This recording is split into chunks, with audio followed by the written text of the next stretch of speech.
நலம் மிகு சிந்தையீர் வணக்கம்.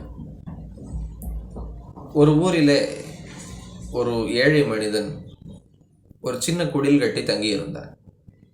அந்த குடிலுக்கும் கிணற்றுக்கும் இடையே ஒரு 20-30 அடி தூரம் இருக்கிறது. நாள்தோறும் தன்னுடைய பயன்பாட்டுக்குரிய தண்ணீரை அந்த கிணற்றுக்கு போய் இவன் 2 குடங்களிலே சுமந்து கொண்டு வருவான். அந்த 2 குடங்களில் ஒரு குடம் கொஞ்சம் ஓட்டையாகி ஒழுகக்கூடிய குடம் என்றாலும் கூட அவன் அதையே பயன்படுத்தி வந்தான். அவனை சந்திக்கிறவர்கள் எல்லாம் ஓட்டை குடத்தில் தண்ணீர் கொண்டு போய் இப்படி கீழே ஒழுக விட்டு வீணடிக்கிறாயே, உனக்கு என்ன பைத்தியமா?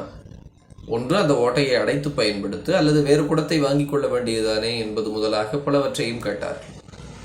அவன் அவர்களுக்கெல்லாம் பதில் சொல்லவில்லை.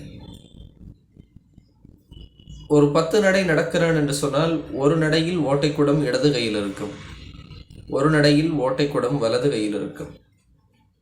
இப்படியாக நடந்து வருவான். அந்த தண்ணீரும் சிந்திக்கொண்டே இருக்கும். ஒரு குறிப்பிட்ட நாளுக்கு பிற்பாடு அந்த தண்ணீர் சிந்திய வழிகளிலெல்லாம் சின்ன சின்ன தளிர்கள் மெல்ல தலை தூக்கத் தொடங்கின. அவன் தன்னுடைய செயல்பாட்டை தொடர்ந்து கொண்டே இருந்தான். கொஞ்சம் கொஞ்சமாக அவை வளரத் தொடங்கின. மெதுவாக மொட்டு வந்தது, பூ வந்தது, அங்கு ஒரு சோலை உருவானது. நம்மிடத்திலேயும் இந்த ஓட்டைக்குடம் போன்ற சில குறைகள் இருக்கும்.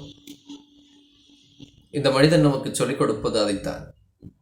அந்த குறைகளை கூட, அல்லது நம்மோடு இருப்பவர்களின் குறைகளை கூட பெரிதுபடுத்தாமல், அது குறை என்று ஒதுக்காமல், அதனால் ஏதேனும் நன்மை விளையும் என்பதை நாம் புரிந்து கொண்டு அந்த நன்மையை நோக்கி அந்த குறைகளை நகர்த்துகிற பொழுது, அந்த குறைகளால் கூட நாம் ஒரு நிறைவை, ஒரு நிச்சயமான பலனை, ஒரு இனிமையை, ஒரு உயர்வை அடைய முடியும் என்பது இந்த ஓட்டைக்குடமும் அதை தூக்கி கொண்டு போன மனிதனும் நமக்கு சொல்லிக் கொடுக்கின்ற பாடம்.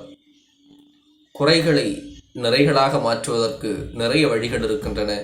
சிந்திப்போம். வாழ்க வளமுடன்.